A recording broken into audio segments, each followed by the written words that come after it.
नमस्कार, मैं रवीश कुमार। गजा में 14,000 नवजात बच्चे भूख से मर जाएंगे। यह बयान आया और इस तरह से छपकर चला गया जैसे इस धरती पर कभी बच्चों के प्रति ममता, करुणा का अस्तित्व ही ना रहा हो।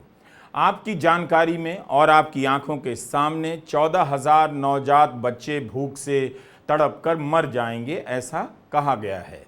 इस्राएल के प्रधानमंत्री बेन्यामिन नेतन्याहू कहते हैं कि वे कम से कम न्यूनतम मदद पहुंचाने की इजाज़त दे सकते हैं। इस हालात में भी कोई नेता कम से कम न्यूनतम मदद की बात कर रहा है और उस नेता को अपना दोस्त बताने वाले नेता इस दुनिया में बहुत सारे हैं।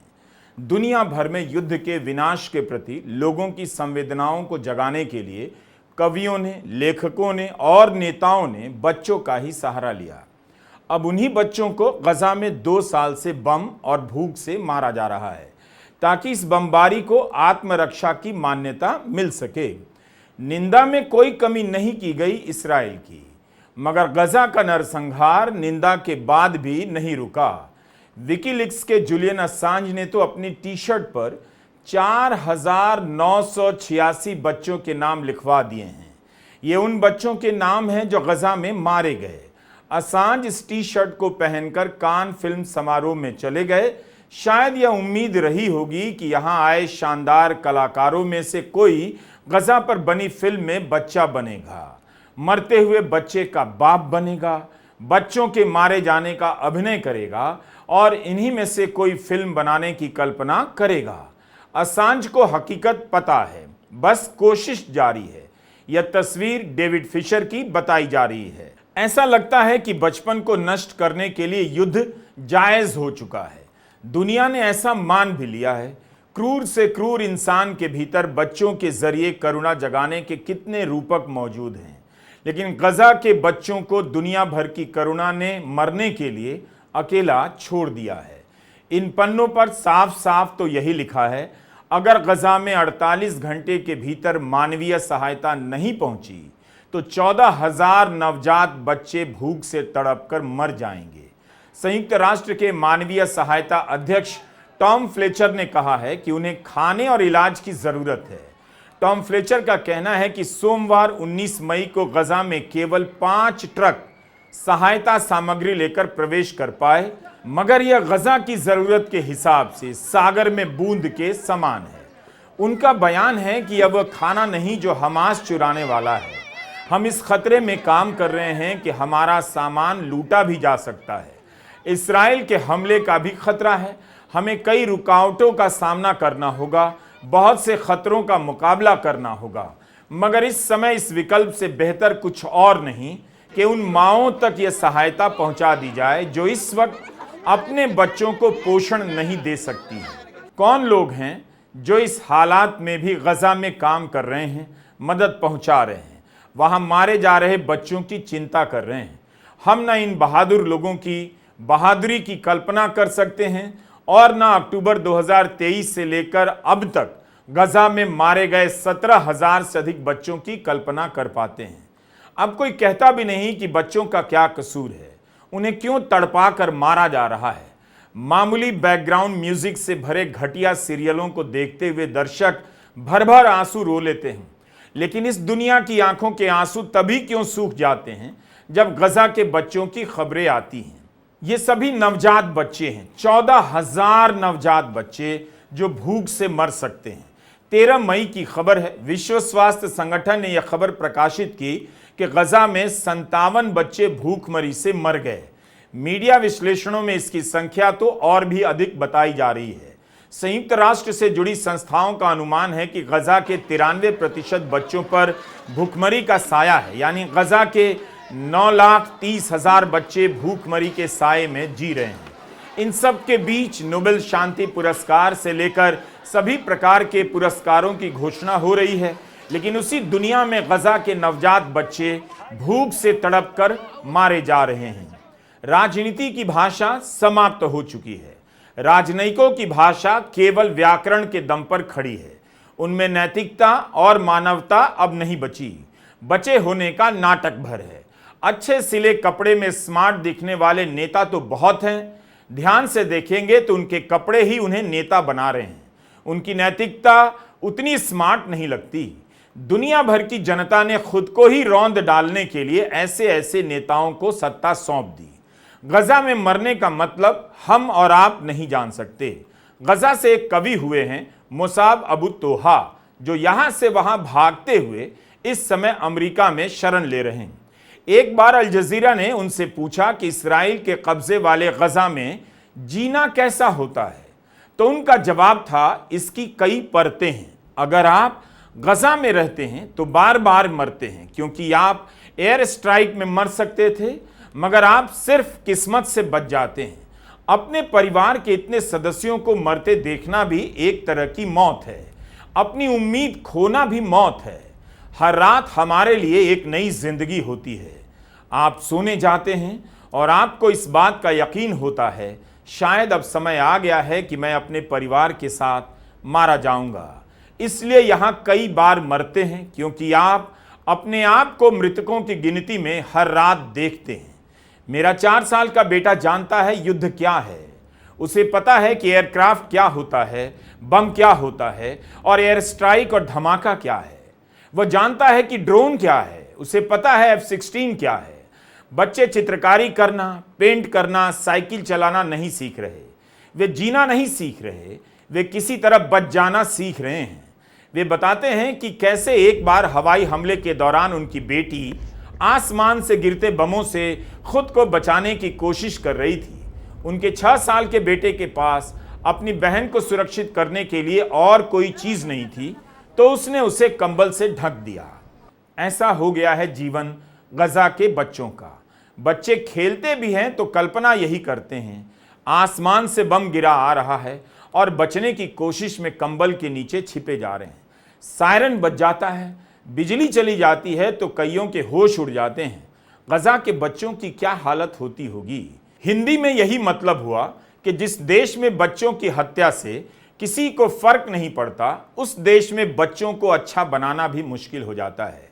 इस्राइल का ही अखबार है हारित्ज और टिप्पणी इस्राइल के बारे में। उसी के एक कॉलम का शीर्षक पढ़कर आपको सुनाया। मैं अपने बेटे से पूछता हूं, क्या वो बड़ा होकर पायलट बनना चाहता है? वो कहता है वो यह नहीं चाहेगा कि वो इंसानों और घरों पर बम गिराए। यह कविता मुसाब अबू तोहा की है। गजा के बच्चों पर उनकी कविताएं आपको पढ़नी चाहिए। हमारे बच्चों के चेहरों के ये निशान ढूंढेंगे तुम्हें, हमारे बच्चों की कटी हुई टांगें दौड़ेंगी तुम्हारे पीछे। वो अपने घर से निकला बच्चों के लिए रोटी लाने, लेकिन घर आई उसकी मौत की खबर। रोटी नहीं, बच्चों में जो भी बाकी है, मौत उसे खा जाने के इंतजार में है। उसे किसी मेज की जरूरत नहीं, किसी रोटी की जरूरत नहीं। रात में एक पिता उठता है, देखता है दीवार पर रंग बिरंगी लकीरें, उसकी 4 साल की बेटी की बनाई हुई। जमीन से 4 फीट की ऊंचाई पर यह रंग दिखाई देते हैं। अगले साल 5 फीट पर दिखाई देते हैं, मगर वह कलाकार एक एयर स्ट्राइक में मारा जा चुका है। अब कोई रंग बाकी नहीं, कोई दीवार बाकी नहीं। 14,000 नवजात बच्चों के भूख से मरने की खबर आई है। बच्चों से भरी इस दुनिया के किसी घर में शोर नहीं। हालात बिगड़ते जा रहे हैं, कभी भी हाथ से बाहर हो सकते हैं। फिर भी किसी नेता का समर्थक चीख नहीं रहा कि वह आगे जाए और बमबारी रुकवाए। सब के सब उसी से मिल रहे हैं जो 2 साल से बेलगाम बम बरसाए जा रहा है। इस्राइल की निंदा, आत्मरक्षा के अधिकार को लेकर फर्जी बहसें चल रही हैं। जो नेता निंदा कर रहे हैं वही इस्राइल के साथ खड़े भी हैं। ब्रिटेन की संसद में टोरी सांसद किट माल्टहाउस ने मध्य पूर्व के मंत्री हामिश फॉकनर से कहा कि गजा में हो रहे नरसंहार का सामना दिन ब दिन मुश्किल होता जा रहा है। इस्राइल का लंबे समय से बचाव करने वाले विपक्षी सांसद टोरी सांसद कहने लगे कि यह नरसंहार नहीं तो फिर नरसंहार क्या है। जब लोग मुड़कर इतिहास की तरफ देखेंगे तब पाएंगे कि एक देश के रूप में हम कहां गलत थे। ब्रिटेन की संसद में विदेश सचिव डेविड लैमी ने घोषणा की है कि ब्रिटेन इस्राइल से अपने व्यापारिक रिश्ते नहीं रखेगा। लैमी ने कहा कि दुनिया हमें देख रही है, जज कर रही है, इतिहास हमें जज करेगा। गार्डियन अखबार के कॉलमिनिस्ट ओवेंस जोन्स ने इसी पर एक पन्ना खर्च कर दिया है कि नेताओं को अब फर्जी तरीके से कयामत के दिनों की चिंता सताने लगी है। तब वे अपने अपने ईश्वर के सवालों का सामना कैसे करेंगे? 2 साल तक बमबारी का समर्थन करने वाले, नरसंहार का समर्थन करने वाले इन नेताओं पर अब कौन यकीन करे कि वाकई इन्हें ईश्वर का डर सता रहा होगा, कयामत के दिन की चिंता सता रही होगी। मूल बात है कि ब्रिटेन कर क्या रहा है। इस्राएल के 2 वरिष्ठ मंत्रियों पर प्रतिबंध लगाया गया, लेकिन वह रोक तो नहीं सका और ना ही कुछ ठोस कर पा रहा है ताकि इस्राएल रुक जाए। एक तरफ प्रतिबंध लगाता है, दूसरी तरफ अंतर्राष्ट्रीय कोर्ट के सामने ब्रिटेन इसका बचाव करता है कि इस्राएल को F-35 लड़ाकू विमानों की जरूरत है। ब्रिटेन के प्रधानमंत्री केट स्टारमर भी कह चुके हैं कि गजा में बिजली, बत्ती और पानी बंद कर इस्राएल ने सही काम किया। बाद में खुद ही इस बयान से मुकरने लगे। इस्राएल के एक विपक्षी नेता हैं, पूर्व जनरल हैं, यार गोलान। इनका एक बयान है कि हम एक ऐसी सुबह देखना चाहते हैं जब नदी और समंदर के बीच रहने वाले 70 लाख फिलिस्तीनी गायब हो जाएं। अब कह रहे हैं कि अब उनका देश हॉबी की तरह बच्चों को मार रहा है।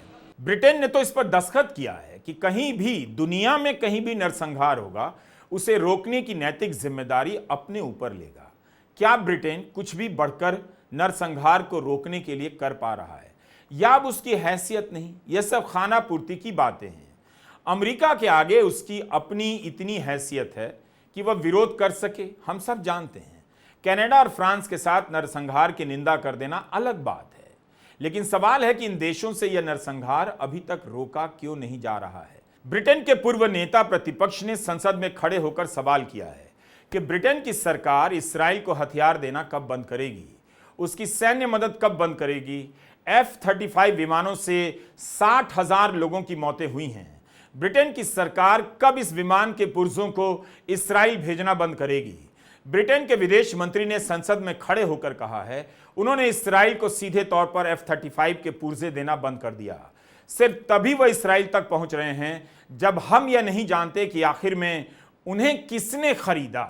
Even if the minister can't condemn what is obviously an act of genocide, could he tell us in clear terms, are we still supplying parts to F-35 jets that do find their way to Israel, that do take part in the bombardment of Gaza? And are there still flights going from RAF Akrotiri over to Israel that are carrying military equipment that can be used either to bomb Gaza or to undertake military action against the people of the West Bank? To be clear, Madam Deputy Speaker, the decisions that we take on arms bind every part of the UK government. We are a government committed to abide by our international legal obligations, and we will continue to do so. Let me be clear again on the position on F-35s. Where F-35 sales were directly to Israel, and whether that is in relation to any particular component, those sales have been suspended. Where the sales are to a global pool, which is necessary for the continued function for the global F-35 program, that has not been suspended. Where sales go to a global pool, it is clearly possible that they could find final destination in Israel. But to suspend our provision of components to the F-35 global pool would in effect be to render the F-35 program inoperable. And it is on that basis that we set out the decisions that we took in September. यह economist है, खुद को सम्मानित पत्रिका कहलाती है। 2 नवंबर 2023 को इसी का संपादकीय है कि इस्राएल को अपनी लड़ाई जारी रखनी चाहिए, लेकिन अब यह पत्रिका भी लिख रही है कि गजा पर हमला बंद हो जाना चाहिए। रूपर्ट मर्डोक का टाइम्स भी लिख रहा है कि हमने गजा के खौफनाक मंजर को देखने से अपनी आंखें क्यों बंद कर ली हैं, जबकि यही टाइम्स इस्राएल का समर्थक था। हम नहीं जानते कि अंतरात्मा के स्तर पर यह बदलाव है या गजा को किसी और तरीके से हड़पने के लिए युद्ध को रोकने की बात है। पश्चिम का मीडिया नरसंहार का समर्थक बना रहा। एक दिन वह युद्ध रोकने की बात करता है, इसका मतलब है उसके पन्ने पर लिखने के लिए कोई समाचार नहीं होगा। खाली जगह को भरने के लिए युद्ध रोकने की बात लिख दी गई होगी। सर्वाधिक पतन के इस दौर में गनीमत है कि होम डिलीवरी वाला जरूरत की सारी चीजें आपके घर पहुंचा देता है। सब कुछ खत्म होने के इस दौर में दुकानों का घर तक चलकर आ जाना ही बदलाव की उम्मीद है। आत्माओं पर अब किसी बात का बोझ नहीं पड़ता। किसी बच्चे के रोते रोते मर जाने की खबर से दुनिया रुक नहीं जाती। गजा के कवि अबू तोहा लिखते हैं कि जब हम मरते हैं हमारी आत्माएं छोड़ देती हैं हमारा शरीर, अपने साथ ले जाती हैं वो सब कुछ जो उन्हें पसंद था, परफ्यूम की बोतलें, मेकअप, गहने, पेन। गजा में हमारे शरीर और हमारे कमरे ध्वस्त हो जाते हैं। आत्माओं के लिए कुछ नहीं बचता। हमारी आत्माएं भी हफ्तों तक मलबे के नीचे दबी रह जाती हैं। गजा के नरसंहार ने युद्ध के चित्रण के सारे रंगों को सुखा दिया है। कवि को पता है कविता बेअसर है, लेकिन वह लिख रहा है ताकि किसी कागज पर जब इस्राएल का बम गिर जाए तो नष्ट होने के लिए कुछ तो हो। सादे कागज के नष्ट होने से अच्छा है उस पर लिखी कविता का धमाके में उड़ जाना, ताकि बम गिराने वाले को विजेता बनने का अवसर मिले कि उसके बम खाली जगह नहीं गिरे। नष्ट कर लौटे हैं कुछ कविताएं भी। 11 हफ्ते से इस्राएल ने गजा में मानवीय सहायता को लेकर आने वाले तमाम ट्रकों की एंट्री पर रोक लगाई हुई है। युद्ध से पहले यहां रोजाना 500 ट्रक प्रवेश किया करते थे मदद सामग्री लेकर। अंतर्राष्ट्रीय दबाव के बाद इस्राएल ने 20 मई को 100 ट्रकों को आने की अनुमति दी, मगर उसी रात हमले में 60 लोगों को मार भी दिया। 2 महीने बाद पहली बार गजा में मदद के लिए ट्रक पहुंचे। यह तब है जब 22 देशों ने एक साझा बयान में कहा, गजा की आबादी भूखमरी की शिकार है, सहायता मिलनी चाहिए। नेतन्याहू ने स्पष्ट कर दिया, इस वक्त दी जा रही सहायता सिर्फ इसलिए दी जा रही है क्योंकि गजा से आने वाली तस्वीरें इस्राएल के युद्ध प्रयासों को धूमिल कर सकती हैं। साफ है इस्राएल पर किसी प्रकार का दबाव नहीं है। उल्टा नेतन्याहू ने तीनों देशों की निंदा कर दी, ब्रिटेन, कनाडा और फ्रांस की, जिन्होंने कहा कि अगर इस्राएल ने अपने हमले को नहीं रोका तो वे इस्राएल के खिलाफ साझी कार्रवाई कर देंगे। मगर हमले में कोई कमी नहीं आई। 19 मई की रात 91 लोगों की मौत हो गई। हालिया हमलों में 300 से अधिक लोग मारे जा चुके हैं। नेतन्याहू अभी भी कह रहे हैं इस्राएल पूरे गजा पर नियंत्रण करना चाहता है। उन्होंने बयान दिया कि वे हमास के खिलाफ पूर्ण जीत चाहते हैं। ब्रिटेन, कनाडा, फ्रांस के नेता इस्राएल पर किए गए हमले के लिए हमास को बहुत बड़ा इनाम देना चाहते हैं। इसके अलावा नेतन्याहू ने यह भी कहा कि यह युद्ध कल खत्म हो सकता है, मगर तभी जब सभी बंधकों को रिहा किया जाए, हमास अपने हथियार डाल दे, उसके नेताओं को देश निकाला दे दिया जाए और गजा की सैन्य क्षमताओं को खत्म कर दिया जाए। गजा में लोगों को अपने घर छोड़ने के लिए कहा जा रहा है। खान यूनिस के इलाके में अप्रत्याशित हमला होने वाला है, ऐसा बताया जाता है। गजा की सारी आबादी यहां से वहां भागने के लिए मजबूर है। डॉक्टर्स विदाउट बॉर्डर्स के अनुसार पिछले एक हफ्ते में 20 मेडिकल संस्थानों को इस्राएल के हमलों और खाली करने के आदेशों ने पूरी तरह से या आंशिक रूप से तबाह कर दिया। इस संस्था ने यह जानकारी दी है कि गजा के हर प्रमुख अस्पताल को कम से कम एक बार टारगेट किया जा चुका है। अब तक हुए हमले में गजा के 1400 से अधिक स्वास्थ्य कर्मचारी मारे जा चुके हैं। इनमें डॉक्टर भी शामिल हैं, नर्सें भी हैं और कर्मचारी भी। जनवरी 2025 में संयुक्त राष्ट्र की फिलिस्तीनी संस्था ने यह कहा था कि गजा के अस्पताल युद्ध का मैदान बन गए हैं। अमेरिका के राष्ट्रपति डोनाल्ड ट्रंप की तरफ देखकर क्या होगा? कोई फायदा नहीं। उन्हें खुद पर इतना यकीन है कि दुनिया पर यकीन करने की उन्हें कोई ज़रूरत नहीं पड़ती। युद्ध विराम की घोषणा के बाद भी गजा में बमबारी जारी है, बल्कि इस्राएल ने और भी भयानक हमला शुरू कर दिया है। जिस हमास को इस्राएल 2 साल से खत्म करने में लगा है, जाने किस जुगाड़ से अमेरिका उससे बात कर लेता है, अपने नागरिक को छुड़ा लेता है। अब भी हमास से बातचीत हो रही है। हमास किसकी तरफ है, किसकी तरफ से खड़ा किया गया है, इस पर बात करने के लिए अब कोई मलबा भी हाथ में नहीं। इस गजा के बारे में ट्रंप कहते हैं फ्रीडम जोन बनाएंगे। ट्रंप ने फ्रीडम शब्द को भी कितना घिनौना बना दिया। जिस शब्द से दुनिया के तमाम देशों में नागरिक अधिकारों की कल्पनाएं जी उठी, अब उसी शब्द का सहारा लेकर एक छोटी सी जगह पर लाखों लोगों को मारकर वहां पर फ्रीडम जोन बनाने की बात कही जा रही है। ट्रंप कहते हैं कि अमेरिका को गजा का अधिग्रहण कर लेना चाहिए और उसे एक भव्य स्थल के रूप में बदल देना चाहिए। ऐसी कल्पनाओं के बादशाह ट्रंप ही शांति और मानवता के पुजारी हो सकते हैं। उनके इस बयान की दुनिया भर के नेताओं ने निंदा की है, लेकिन फिर भी ट्रंप ने इस बयान को दोहराया है। गजा में थीम पार्क बनाने के वीडियो भी जारी कर दिए। अच्छी बात है कि गजा के बच्चों ने किसी से मदद नहीं मांगी, किसी नेता को अंकल नहीं पुकारा, ना किसी को चाचा कहा और ना इन नेताओं के पास फोटो खिंचाकर चाचा कहलाने के लिए दुनिया में बच्चों की कमी हो गई है। जीवित बच्चों को किस यातना से गुजरना पड़ रहा है, इसकी डिटेल भी दर्ज हो रही है। हवाई हमले के बाद एक बच्ची के बाल सफेद हो गए। यातना की रफ्तार कितनी तेज होगी, एक ही झटके में उसकी जिंदगी के सारे साल सिमटकर सफेद हो गए। गजा दुनिया को युद्ध के प्रति संवेदनशील नहीं कर सका, बल्कि वह अब किसी आबादी को, किसी नस्ल को, किसी भूगोल को पूरी तरह मिटा देने की राष्ट्रवादी कल्पना का मानवीय चेहरा बन गया है। आप धीरे धीरे इसी तरह दरिंदे ज़ॉम्बी भीड़ में बदल जाएंगे, बदल चुके हैं। अपने बच्चों के लिए बचाकर रखी गई थोड़ी सी करुणा भी आपको याद नहीं दिलाती कि गजा में 14,000 बच्चे भूख से मरने वाले हैं। नमस्कार, मैं रवीश कुमार।